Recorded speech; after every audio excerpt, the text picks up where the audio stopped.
Part 5 Turning the Tide.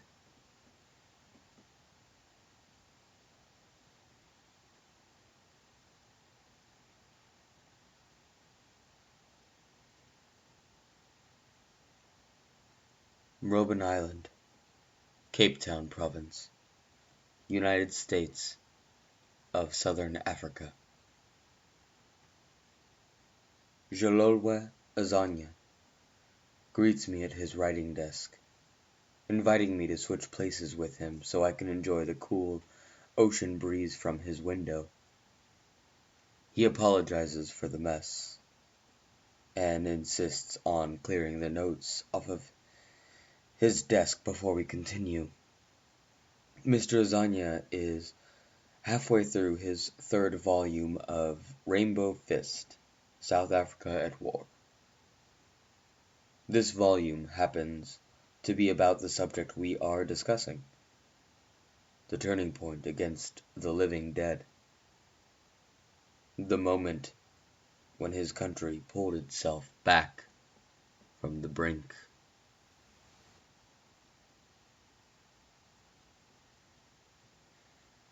Dispassionate,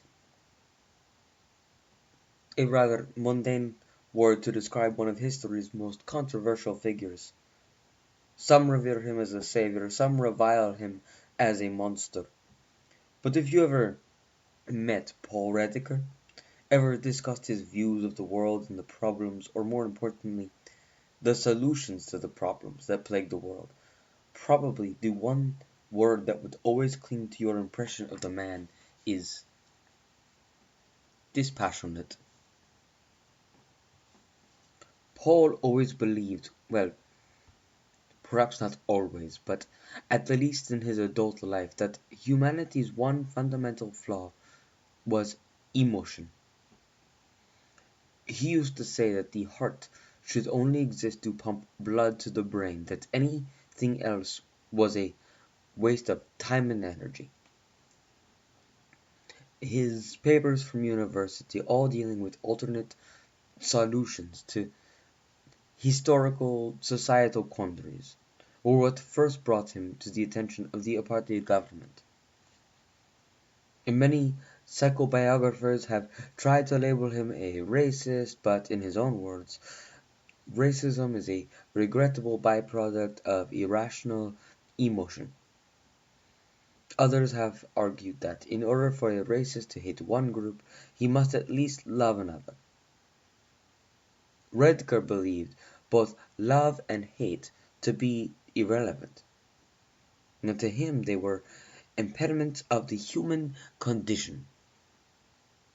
And in his words again, imagine what could be accomplished if the human race would only shed its humanity. Evil?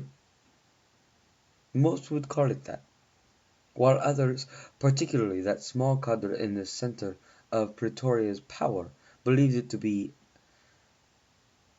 an invaluable source of liberated intellect.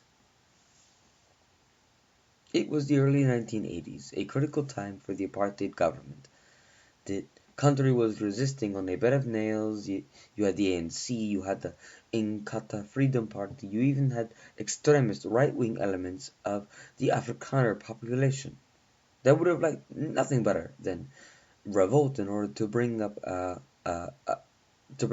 a complete racial showdown. On her border, South Africa faced nothing but hostile nations, and in the case of Angola, a Soviet-backed, Cuban-spearheaded civil war. Add to this mixture a growing isolation from the Western democracies, which included a critical arms embargo, and it was no surprise that a last-ditch fight for survival was never far from Pretoria's mind. This is why they enlisted the aid of Mr. Rediker to revise the government's ultra-secret Plan Orange. Now, Orange had been in existence since the apartheid government first came to power in 1948. It was the doomsday scenario for the country's white minority the plan to deal with an all-out uprising of indigenous African population. And over the years it had been updated with the changing strategic outlook of the region. Every decade that situation grew more and more grim, with multiplying independence of her neighbor states and multiplying voices for freedom from the majority of her own people, that those in Pretoria realized that a full-blown confrontation might not just mean the end of the Afrikaner government, but the Afrikaners themselves. This is where Rediker stepped in. His revised Plan Orange, appropriate complete in 1984, was the ultimate survival strategy for the Afrikaner people. No variable was ignored: population figures, terrain, resources, logistics. Rediker not only updated the plan to include both Cuba's chemical weapons and his own country's nuclear option, but also, and this is what made Orange 84 so historic, the determination of which Afrikaners would be saved and which had to be sacrificed. Rediker believed that to try to protect everyone would stretch the government's resources to the breaking point, thus dooming the entire population. He compared it to survivors from a sinking ship capsizing a lifeboat that simply did not have room for them all. Rediker had even gone so far as to calculate who should be brought aboard. He included income, IQ, fertility, an entire checklist of desirable qualities, including the subject's location to a potential crisis zone. The first casualty of the conflict must be our own sentimentality, was the closing sentiment for his proposal. For its survival will mean our destruction, it said. Orange 84 was a brilliant plan. It was clear, logical, efficient, and it made Paul Rediker one of the most hated men in South Africa. His first enemies were some of the more radical fundamentalist Afrikaners, the radical, the racial ideologies, the racial ideologues, and the ultra-religious. Later, after the fall of apartheid, his name began circulating among the general population. Of course he was invited to appear before the Truth and Reconciliation hearings, and of course he refused. "I won't pretend to have a heart simply to save my skin," he stated publicly, adding, "no matter what I do, I'm sure they will come for me anyway." And they did, although it probably was not in the manner Red could have expected. It was during our Great Panic, which began several weeks before yours. Rediker was holed up in the Drakensberg cabin he had bought with the accumulated profits of a business consultant. He liked business, One goal, no soul, he used to say. He wasn't surprised when the door blew off its hinges and agents of the National Intelligence Agency rushed in. They confirmed his name, his identity, his past actions. They asked him point blank if he had been the author of Orange 84. He answered without emotion, naturally. He suspected and accepted this intrusion as a last-minute revenge killing. The world was going to hell anyway. Why not take a few apartheid devils down first? What he could have never predicted was the sudden lowering of their firearms and the removal of the gas masks of the NIA agents. They were of all colors, black, Asian, colored, even a white man, a tall Afrikaner who stepped forward, and without giving his name or rank, asked abruptly, "You've got a plan for this, man, don't you?" Rediker had, indeed, been working on his own solution to the undead epidemic. And what else could he do in his isolated hideaway? It had been an intellectual exercise. He never believed anyone would be left to read it. It had no name, as explained later, because names only exist to distinguish one from others. And until that moment, there had been no other plan like his. Once again, Rediker had taken everything into account, not only the strategic situation of the country, but also the physiology, behavior, and combat doctrine of the living dead. While you can research the details of the Rediker plan in any public library around the world, here are some of the fundamental keys. First of all, there was no way to save everyone. The outbreak was too far gone. The armed forces had already been too badly weakened to effectively isolate the threat, and spread so thinly throughout the country they could only grow weaker with each passing day. Our forces had to be consolidated, withdrawn to a special safe zone, which hopefully would be aided by some natural obstacle such as mountains, rivers, or even an offshore island. Once concentrated within this zone, the armed forces could eradicate the infestation within its borders, then use what resources were available to defend it against further onslaughts of the living dead. That was the first part of the plan, and it made as much sense as any conventional military retreat. The second part of the plan dealt with the evacuation of civilians. This could not have been envisioned by anyone else but Rediker. In his mind, only a small fraction of the civilian population could be evacuated to the safe zone. These people would be saved not only to provide a labor pool for the eventual wartime economic restoration, but also to preserve the legitimacy and stability of the government, to prove to those already within the zone that their leaders were looking out for them. There was another reason for this partial evacuation, an eminently logical and insidiously dark reason that many believe will forever ensure Rediker the tallest pedestal in the pantheon of hell. Those who were left behind were to be herded into special isolated zones. They were to be human bait,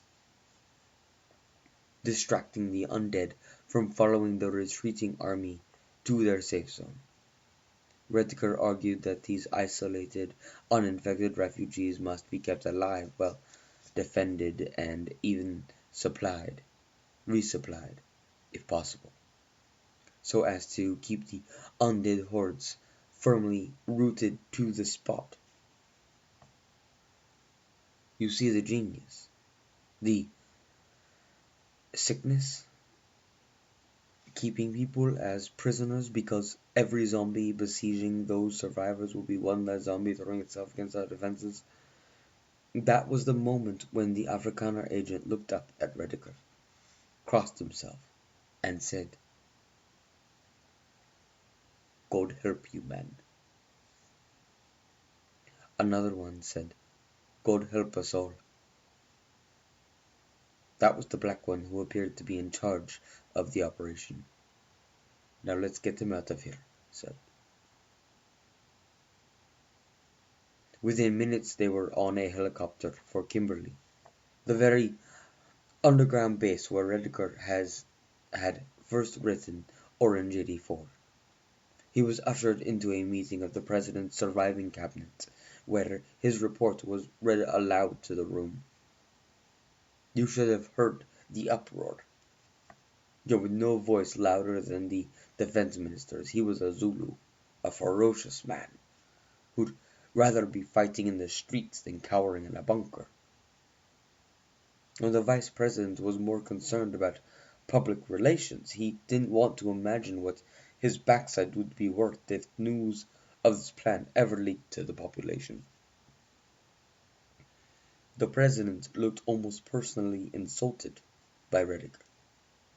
He physically grabbed the lapels of the safety and security minister and demanded why in the hell he brought him this demented apartheid war criminal. The minister stammered that he didn't understand why the president was so upset, especially when it was he who gave the order to fine Rediger.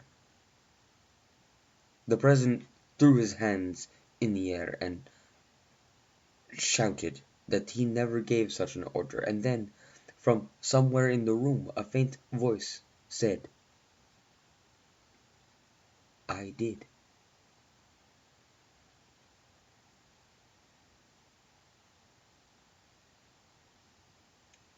He had been sitting up against the wall. Now he stood, hunched over by age and supported by canes, with spirit as strong and vital as it had ever been. The elder statesman, the father of our new democracy, the man whose birth name had been Bolilhalla, which some have translated simply into troublemaker. As he stood, all others sat, all others except Paul Rediger. The old man locked eyes on him, smiled with that warm squint so famous the world over, and said, "Molo, Robben. Greetings, person of my region." He walked slowly over to Paul, turned to the governing body of South Africa, then lifted the pages from the Afrikaner's hand, and said in a suddenly loud and youthful voice, "This plan will save our people." Then, gesturing to Paul, he said, "This man will save our people." And then came that moment, the one that historians will probably debate until the subject fades from memory. He embraced the white Afrikaner. To anyone else, this was simply his signature bear hug, but to Paul Rediger, I know that the majority of psychobiographers continue to paint this man without a soul. That is the generally accepted notion. Paul Rediger, no feelings, no compassion, no heart. However, one of our most revered authors, Biko's old friend and biographer, postulates that Rediger was actually a deeply sensitive man. Too sensitive, in fact, for life in apartheid South Africa. He insists that Rediger's lifelong jihad against emotion was the only way to protect his sanity from the hatred and brutality he witnessed on a daily basis. Not much is known about Rediger's childhood, whether he even had parents or was raised by the state, whether he had friends or was ever loved in any way. Those who knew him from work were hard-pressed to remember witnessing any social interaction or even any physical act of warmth. The embrace by our nation's father, this genuine emotion piercing his impenetrable shell.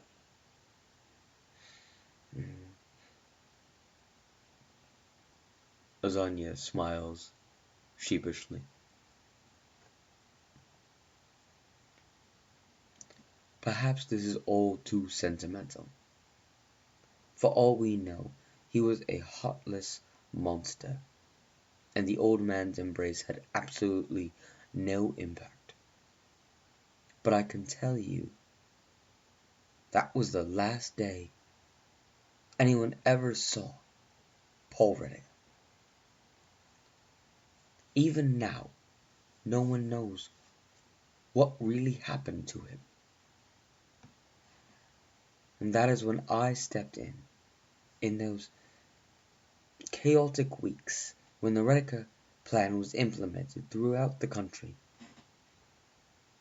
It took some convincing, to say the least, but once I'd convinced them that I'd worked for many years with Paul Reddick, and more importantly, I understood his way of thinking better than anyone else alive in South Africa, how could they refuse?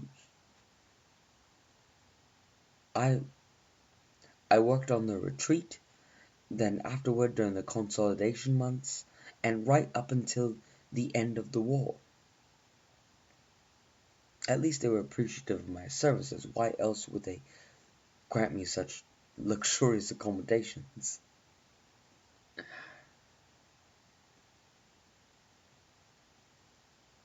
Paul Reddick, an angel and a devil. Some hate him, some worship him. Me, I just pity him. If he still exists somewhere out there, I sincerely hope he's found his peace.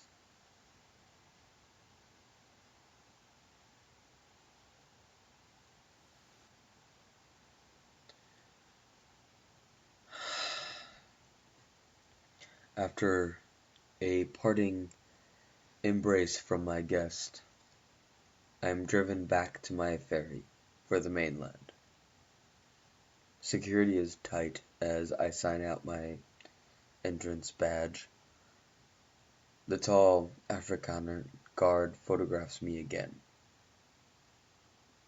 "Can't be too careful, man," he says, handing me the pen. "A lot of people out there want to send him to hell."